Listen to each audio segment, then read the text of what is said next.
समाज जो है वो बिखर जाएगा, वो टूट जाएगा।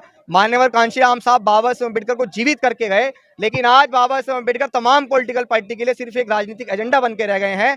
क्या टुकड़ों में बिखर कर हम राज कर सकते हैं? इसीलिए हम लोग इस मुहिम को चला रहे हैं। जो भी आंदोलन के पक्ष में अपने विचार रखता होगा वो तो यही चाहेगा कि हाँ, ये दोनों नेता एक हो जाएं, क्योंकि आप ये बड़े लेवल पे जानते हैं कि माननीय बहन जी के पास एक बड़ा अनुभव है और चंद्रशेखर आजाद जी के पास एक बड़ी ऊर्जा है।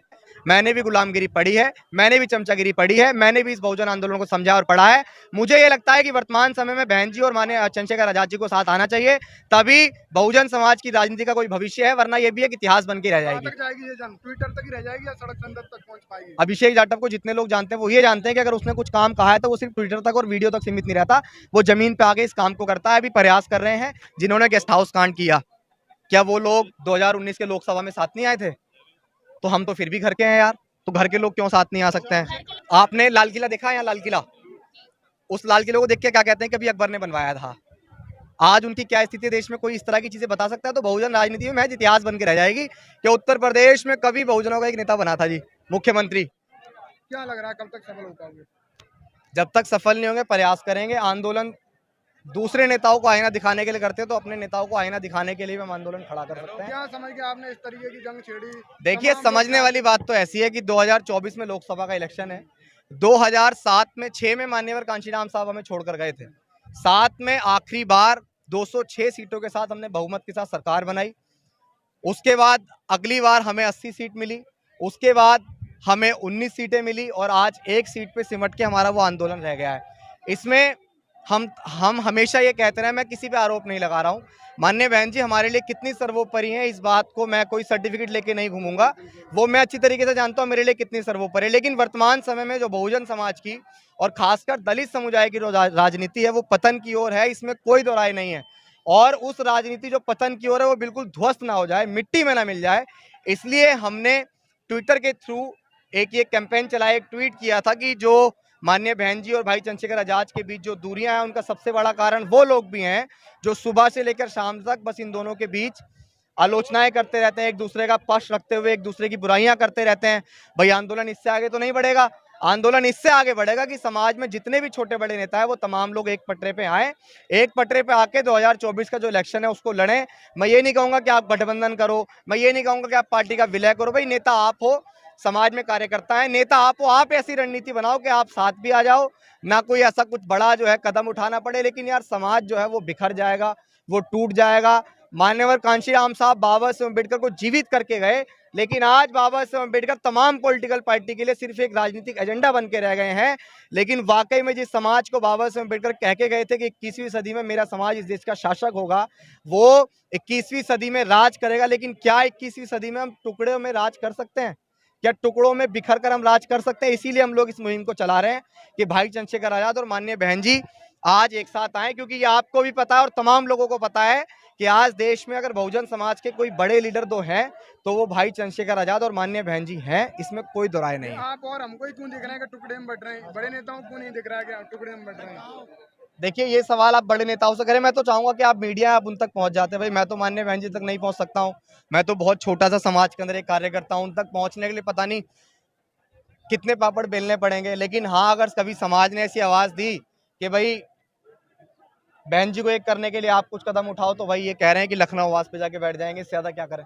आपने ये मुहिम अभी शुरू की है, आपका दिमाग में जो चीज़ें आई कि भाई चलो जो हमारे बहुजन नेता हैं उन्हें एक किया जाए, खासकर बहन जी और चंद्रशेखर जी की आपने बात करी, तो आपको लगता है कि उन दोनों में से कोई इसके लिए पहल करेगा? क्या मानते हैं? मैंने ये बात कही थी, देखिए वीडियो भी बनाई थी इस पे, मैंने ये कहा था कि अगर नेता पहल नहीं करें तो कार्यकर्ताओं को विचार करना पड़ेगा। किसी भी आंदोलन, किसी भी पार्टी की नींव होती है कार्यकर्ता, और कार्यकर्ता के बिना कोई भी नेता मजबूत नहीं हो सकता है। भाई हमने कहा ना, या तो अगर सच बताएं, अगर हमें तो साला आके जंतर मंतर पे कहीं भूख हड़ताल भी करनी पड़ेगी ना सर, तो कर लेंगे कि जो नेता यहाँ आके ये कह देगा कि हाँ हम तो साथ है समाज की लड़ाई के, तो हम उनके साथ हैं। लेकिन कार्यकर्ता तो सबसे बड़े भक्त बने हुए हैं, वही तो। देखिए अभी सबसे गजब की बात देखिए, आपके जैसे पत्रकार हैं, मैं नाम नहीं लूंगा, आपके जैसे पत्रकार हैं, एक बहुत अच्छे पत्रकार हैं, अच्छी पत्रकारिता करते थे, हमारी नज़र में उनकी जो देखने की वो था नजरिया वो कुछ अलग था। लेकिन हम जब इस मुहिम को एक करने की चला रहे हैं तो मैं ये समझता हूँ जो पत्रकार होता है वो लोकतंत्र का चौथा स्तंभ है और समाज का भी आप एक स्तंभ है, कि समाज में अगर कुछ कुरीतियां चल रही हैं उनको निकाल फेंक कर आप समाज को एक करने का प्रयास करें। अभी हमने माननीय बहन जी और चंद्रशेखर आजाद जी को एक करने का प्रयास करा। जो भी बुद्धिजीवी होगा, जो भी आंदोलन के पक्ष में अपने विचार रखता होगा, वो तो यही चाहेगा कि हाँ, ये दोनों नेता एक हो जाएं, क्योंकि आप ये बड़े लेवल पे जानते हैं कि माननीय बहन जी के पास एक बड़ा अनुभव है और चंद्रशेखर आजाद जी के पास एक बड़ी ऊर्जा है। ऊर्जा किसके रूप में? नौजवानों के रूप में। उनके पास अनुभव कैसा है? वो 4 बार उत्तर प्रदेश की मुख्यमंत्री रही हैं और ऐसे समय पे उन्होंने पॉलिटिक्स स्टार्ट करी थी जिस समय कट्टे और बंदूक की राजनीति थी।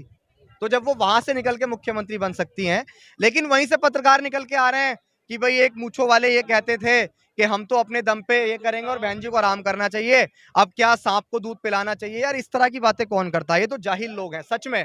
ये समाज अगर एक होना भी चाहेगा तो एक होने नहीं देंगे। मुझसे ना तो हमारी बहन जी के आवाज से किसी का कॉल आया कि भाई इसके लिए ट्वीट कर दो, और ना मुझे चंद्रशेखर आजाद जी ने बोला कि इसके लिए ट्वीट कर दो। मैंने भी द एनिहिलेशन ऑफ कास्ट पढ़ा है, मैंने भी गुलामगिरी पढ़ी है, मैंने भी चमचागिरी पढ़ी है, मैंने भी इस बहुजन आंदोलन को समझा और पढ़ा है। मुझे ये लगता है कि वर्तमान समय में बहन जी और माननीय चंद्रशेखर आजाद जी को साथ आना चाहिए, तभी बहुजन समाज की राजनीति का कोई भविष्य है, वरना ये भी एक इतिहास बन के रह जाएगी। तक जाएगी ये जंग? ट्विटर तक ही रह जाएगी या सड़क संसद तक पहुंच पाएगी? अभिषेक जाटव को जितने लोग जानते हैं वो ये जानते हैं कि अगर उसने कुछ काम कहा है तो वो सिर्फ ट्विटर तक और वीडियो तक सीमित नहीं रहता, वो जमीन पे आके इस काम को करता है। अभी प्रयास कर रहे हैं, लेकिन मैं ये चाहता हूं कि मीडिया भी लगातार हमारे ट्वीट पे या हम जो भी स्टैंड लेंगे उस पर नजर रखे, क्योंकि आपसे भी समाज बड़े लेवल पे जुड़ा हुआ है। 2024 के चुनाव तो क्या बहन जी और चंद्रशेखर को साथ ला पाएंगे, ऐसा लग रहा है आपको? असंभव तो कोई चीज नहीं है, प्रयास करते रहेंगे तो बड़े से बड़ी चीजों में हम शामिल हुए। आप एक बात बताइए ना, जिन्होंने गेस्ट हाउस कांड किया, क्या वो लोग 2019 के लोकसभा में साथ नहीं आए थे? तो हम तो फिर भी घर के हैं यार, तो घर के लोग क्यों साथ नहीं आ सकते हैं? घर के लोग शुरुआत भी तो अगर नहीं ये कर रहे आपकी हैं। मुहिम जो है सफल नहीं होती है, आपका प्रयास है तो अच्छी बात है कि आपने एक मुहिम छेड़ी है। अगर सफल नहीं होती है तो इस समाज की आपको क्या स्थिति दिख रही है आगे भविष्य में, क्या दिख रहा है? आपने लाल किला देखा है? यहाँ लाल किला, उस लाल किले को देख के क्या कहते हैं कि अभी अकबर ने बनवाया था। आज उनकी क्या स्थिति देश में, कोई इस तरह की चीजें बता सकता है? तो बहुजन राजनीति में महज इतिहास बन के रह जाएगी कि उत्तर प्रदेश में कभी बहुजनों का एक नेता बना था जी, मुख्यमंत्री। आज कहाँ है? आज वो किताबों में मिलेगी आपको क्या किया उन्होंने 4 बार। तो ये वही बहुजन समाज की राजनीति है जो सिर्फ इतिहास बन के रह जाएगी अगर हम 2024 के लोकसभा से पहले साथ नहीं आए। भारत के संविधान की क्या दुर्दशा है, क्या है? लोकसभा में ज्यादा समय नहीं रह गया है, ट्विटर तक आपने ट्वीट कर दिया, आखिरी कदम क्या रहेगा? हम बहुत जल्द आने वाले 15-20 दिनों के अंदर एक बहुत जल्द एक चीज की शुरुआत करने वाले हैं। अभी नहीं बताएंगे, उस पर तैयारियां चल रही हैं, उसके बाद हम सड़कों पे आएंगे।